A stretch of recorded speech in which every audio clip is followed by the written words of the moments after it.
Dear students, today's our topic is from functions of a promoter. Functions of a promoter. तो परसों हमने पढ़ा कि promoter किसको कहते हैं. This is the first stage of the this while starting a company, that is promotion. तो आज हम देखेंगे कि इसके functions क्या क्या है. पहला है identification of business opportunities. तो पहला क्या है function identification of business opportunities. The first function, or we can say that a primary function of a promoter, is to identify the business opportunities. तो पहली फंक्शन इसकी ये है कि वो देखे कि कौन से बिजनेस अपॉर्चुनिटीज उसके पास हैं. First of all the primary function is to see the business opportunities. This is the primary function. Primary function of a promoter to see the business, to identify, to identify these business opportunities. The opportunity may be in the form of producing of a new product. इसके लिए क्या है? For example, हम ये कह सकते हैं the opportunity may be in the form of what? In new product or services. New product, opportunity of new product or service. ये उसको देखना है what kind of product he is going to produce, what kind of product or service he is going to product through the different channels. तो उसको ये देखना है कि मैं किस तरह से न्यू प्रोडक्ट को आइडेंटिफाई करूंगा या सर्विस प्रोवाइड करूंगा थ्रू डिफरेंट चैनल्स और एनी अदर इन्वेस्टमेंट पोटेंशियल. अगर उसके पास और कोई इन्वेस्टमेंट दिस पोटेंशियल है, उसके पास इन्वेस्ट करने के लिए कोई बिजनेस अपॉर्चुनिटी उसके पास है, तो this the primary duty of a promoter who is going to start this company. He has to see the business opportunity. This is the first function, the primary function of the promoter. He has to identify these business opportunities in the form of producing of a new product or providing a product through different channels और any other investment potential opportunity है. Different channels के उसके पास क्या है, तो कौन सा मौका उसके पास है, उसको पहली ड्यूटी है कि वो बिजनेस अपॉर्चुनिटी पहले देखे ताकि वो बिजनेस उसको कंपनी स्टार्ट करे. He has to first of all, this the primary function of a promoter, to see the business opportunities. दूसरा क्या है? Feasibility study. Feasibility study in order to test the profitability और feasibility of a business. In order to see the profitability और feasibility. Profitability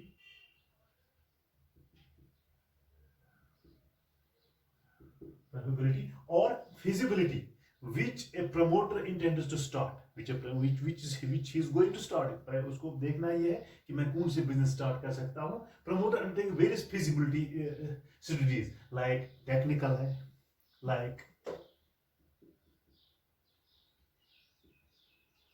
उसको देखना है कि technical feasibility है, economic and financially, economic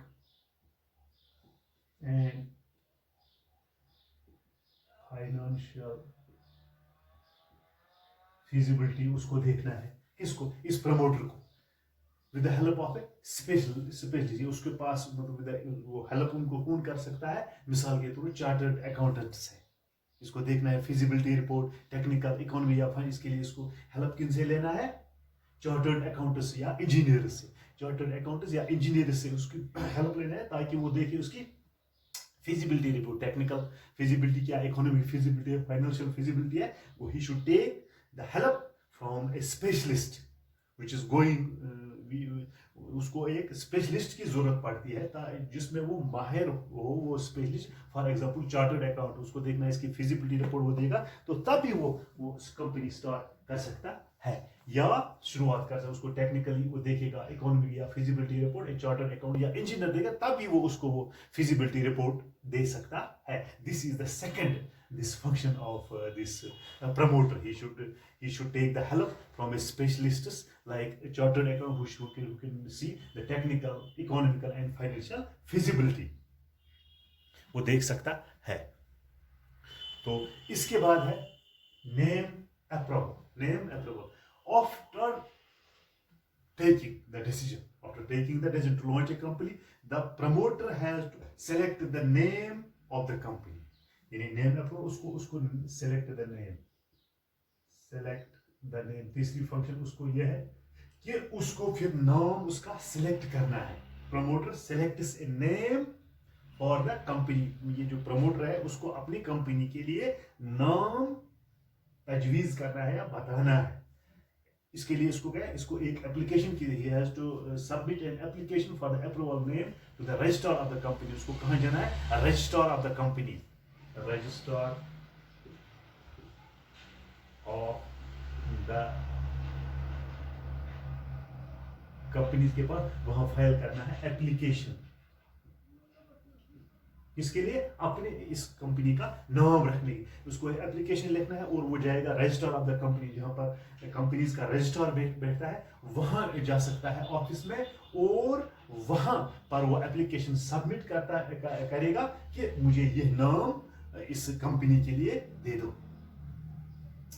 the proposer जो उसको ये नाम प्रपोज करेगा is approved if it is not misleading. ये तो मतलब ये अप्रूव होना चाहिए नाम. ये दूसरा ये है ना, ये किसी को मिसलीड नहीं कर सकता है, ये किसी को धोखा नहीं दे सकता, मिसलीड नहीं कर सकता है. और नॉट आइडेंटिकल और closely remaining the name of the exit, या ये किसी और कंपनी का नाम नहीं होना चाहिए. आइडेंटिकल या किसी दूसरे कंपनी का नाम ये नहीं होना चाहिए. और not violating the provisions of the emblem of the names act 19. Names act कब बना है?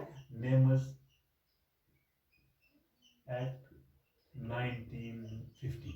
वहां उसका वो कानून बना, उसके खिलाफ या उनके उस जो उसमें रूल्स एंड रेगुलेशंस दिए गए हैं उसके तहत ये नाम फिर क्या रजिस्टर हो जाएगा. मगर इससे पहले ये नाम किसी दूसरी कंपनी ने आइडेंटिकल नहीं होना चाहिए या वायलेट ये जो प्रोविजंस दिए हैं emblems and names act, emblem and names act 1950, उन रूल्स को वायलेट नहीं करना चाहिए. तब उसका नाम क्या हो जाएगा? सिलेक्ट हो जाए. तो लेकिन उसको एप्लीकेशन देनी है रजिस्टर ऑफ द कंपनीज, वहां वो देखेगा ये नाम किसी और कंपनी का नहीं आइडेंटिकल, या ये नेम्स एंड एम्बलम जो एक्ट बना है 1950 में ये उनकी वायलेशन नहीं कर सकता. फिर उसका नाम वो क्या हो जाएगा? रजिस्टर हो जाएगा उसका नाम उस कंपनी में. तो तीसरा क्या है? नाम के बाद जब नाम अप्रूवल हो जाएगा तो उसके बाद क्या है? Fixing of the signatures of the memorandum of association. ये हम बाद में बताएंगे आपको, मेमोरेंडम आगे चलेंगे हम, फिर मैं डिटेल में आपको बताऊंगा मेमोरेंडम ऑफ एसोसिएशन किसको कहते हैं. तो इसके बाद नेक्स्ट स्टेप है, this step involves deciding about the member जो इसके मेंबर्स हैं या the first directors of the company who will signing the memorandum of association. जो फर्स्ट डायरेक्टर्स हैं या मेंबर्स हैं इस कंपनी के, the step involving deciding about the members. तो तीसरा स्टेप क्या है? ये इन्वॉल्व करता है, डिसाइड करता है अबाउट द मेंबर्स और the first directors of the company who will signing the memorandum of association. वो मेमोरेंडम ऑफ एसोसिएशन में पहले इसके बाद साइन करेंगे, या जो फर्स्ट लाइन डायरेक्टर्स होंगे who will signing the memorandum of association. ये भी एक कागज होता है, लिखा होता है, उसमें ये जो मेमोरेंडम ऑफ एसोसिएशन में उनका दस्तखत होना चाहिए, साइनिंग हो जाता है. तो क्या है? Fixing of the signatories of the two the memorandum of association. This step, इसमें क्या है? This step involves deciding about the members. ये डिसाइड करता है अबाउट द मेंबर्स और द फर्स्ट डायरेक्टर्स और the first directors of the company. जो first directors हैं कंपनी के, उनको मेमोरेंडम ऑफ एसोसिएशन में क्या करना है? साइन करना है. They should sign the memorandum of association. इस मेमोरेंडम ऑफ एसोसिएशन में फर्स्ट लाइन डायरेक्टर्स या डिसाइड करेंगे क्या? This step involves deciding about the members, deciding about the members और द फर्स्ट डायरेक्टर्स और the first directors of the company. उसके first director उनको memorandum of association में दस्तखत करने हैं. तभी ये इसकी चौथी क्या नाम है, चौथी फंक्शन है कि he should sign the first line directors should sign या deciding about the member who will sign that means they are the first line directors who can sign the memorandum of association. तो इसके बाद क्या है? Appointment of professional. ये भी बड़ा important है इसका. Promoters appoint certain professionals. ये जो प्रमोटर है ये अपॉइंट करता है सर्टेन प्रोफेशनल जो अपने इस काम में प्रोफेशनल में माहिर होंगे, प्रोफेशनल होंगे. Like bankers. इसमें क्या है? लाइक बैंकर्स, लाइक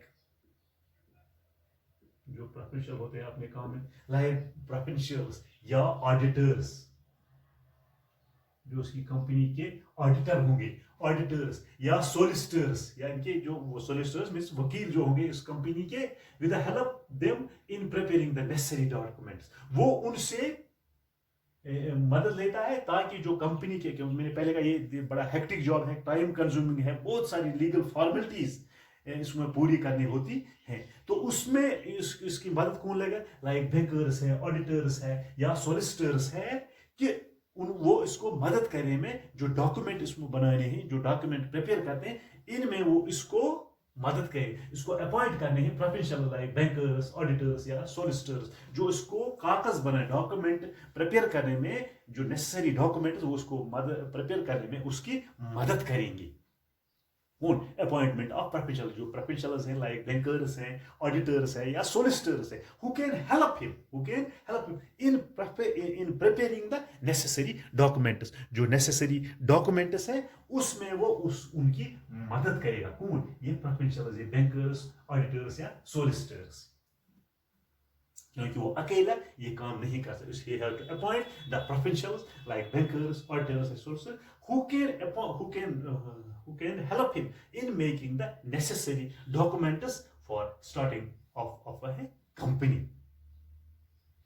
तो नेक्स्ट क्या है, प्रिपरेशन ऑफ नेसेसरी डॉक्यूमेंट्स। इसके बाद लास्ट फंक्शन इसकी है प्रिपरेशन फॉर नेसेसरी डॉक्यूमेंट्स। या देयर और इसमें आपको बहुत सारे लीगल डॉक्यूमेंट्स की जरूरत पड़ती, लाइक मेमोरेंडम ऑफ एसोसिएशन, जो पहले मैं ये मैं डिटेल में आपको पढ़ाऊंगा, मेमोरेंडम ऑफ एसोसिएशन और articles of association, articles of association and memorandum of association. ये नेसेसरी डॉक्यूमेंट या लीगल डॉक्यूमेंट्स, ये जो कानून ये जरूरी आपको बनाने हैं, मेमोरेंडम ऑफ एसोसिएशन और articles of association get prepared and submitted by the promoter. जब वो मतलब आर्टिकल्स ऑफ एसोसिएशन या मेमोरेंडम ऑफ एसोसिएशन जो तमाम डॉक्यूमेंट्स वो प्रिपेयर करेगा, वो और फिर ये प्रमोटर उनको सबमिट करेगा registrar of the companies. He has to prepare those document and then go to this registrar of office for getting the company, ताकि उसकी जो कंपनी है वो फिर रजिस्टर हो जाएगी, क्योंकि जब वो उसकी तमाम डॉक्यूमेंट्स तैयार हो जाएंगे, इसमें जो लीगल फॉर्मेलिटीज है, memorandum of association, articles of association और भी कागजात हैं, जो डॉक्यूमेंट्स है वो प्रिपेयर हो जाए, उसके बाद हो जाए he should go to the register of the companies well he has to submit those documents and get his company registered, ताकि वो जो उसकी कंपनी है वो क्या हो जाएगी, रजिस्टर हो जाएगी। अदरवाइज वो इस तरह से ये मतलब कंपनी स्टार्ट नहीं करेगी। It has to be, it's a very hectic job, इसमें बहुत टाइम लगता है, बहुत मतलब इसमें फॉर्मेलिटीज हैं, लीगल फॉर्मेलिटीज है, ये तमाम जब तक वो पूरी करेगा, अनलेस तब तक उसकी ये कंपनी रजिस्टर नहीं हो जाएगी। He should not start the company unless these functions these should be performed by the promoter। उस प्रमोटर को ये तमाम फॉर्मेलिटीज या फंक्शंस पूरे करने हैं, तब तक उसकी जो कंपनी है वो रजिस्टर नहीं हो जाएगी। Those were the 6 these functions should perform by a promoter। नाम पहला है आइडेंटिफिकेशन ऑफ बिजनेस अपॉर्चुनिटीज, तीसरा है फिजिबिलिटी स्टडी, तीसरा है नेम अप्रूवल, तो चौथा है फिक्सिंग सिग्नेचरीज और टू मेमोरेंडम ऑफ एसोसिएशन, पांचवा है अपॉइंटमेंट ऑफ प्रोफेशनल्स और छठा है प्रिपरेशन फॉर नेसेसरी डॉक्यूमेंट्स। जब तक ये तमाम फंक्शन वो मतलब नहीं परफॉर्म करेगा, तो जब ये उसकी फंक्शंस पूरी हो जाएंगे तो इसके बाद है वो कंपनी स्टार्ट कर सकता है। तो ये जरूरी है, these functions should be performed by this promoter। This is the first stage which is known as promotion of a company। That means who is the promoter who can start the companies। First of all, he has to identify the business opportunities, second है feasibility study, number third is name approval, number fourth is fixing signatory to memorandum of association, पांचवा है appointment of professionals, तो छठा है preparation for necessary documents। ये छठा काम है उसका, जो नेसेसरी डॉक्यूमेंट्स उसको प्रिपेयर करने, ताकि वो जाएगा रजिस्टर ऑफ द कंपनीज, वहां वो अपनी कंपनी को रजिस्टर करेगा। उम्मीद है कि आपको आज का जो लेक्चर है मतलब समझ आया होगा।